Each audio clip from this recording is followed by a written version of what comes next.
eng qiziq menga yoqqan joylaridan bittasini aytib beraman. Hech qachon deydi odamlarga o'zingizni muammoingizni borib gapirmang deydi. Chunki nimaga siz avvalambor insonlarning hammasini eng birinchi o'rinda o'zini muammosi qiziqtiradi deydi.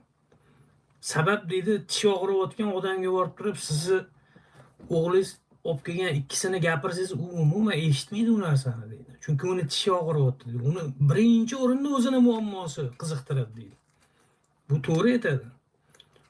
Odamlarning eng birinchi o'rinda o'zini muammosi hal qiladi. O'shaning uchun hech qachon birovga borib o'zingizni muammoingizni gapirmang deydi. Muammo qanaqa qilib nimadan boshlab gapiriladi desangiz, muammo shunaqa boshlanadiki, Dale Carnegie chiroyli qilib tushuntirib beradi. Aytadiki, "Men deydi, qulupnoyi yaxshi ko'raman deydi. Klubniku со сливками, qaymoqqa botirilgan qulupnoyi yaxshi ko'raman deydi. Har yili deydi men degan joyga baliq ovlash uchun boraman deydi. Men eshitdimki deydi baliq chuvalchangni yaxshi ko'rar ekan deydi. Men baliq tutgani ketayotganimda o'zim yaxshi ko'rgan qulupnoyni olmayman deydi. Baliq yaxshi ko'radigan chuvalchangni olaman deydi. Keyin boraman deydi, qarmoqqa chuvalchangni qo'yib, baliqdan so'rayman, buni tatib ko'rish xohlamaysanmi deyman deydi. Tushunasizmi?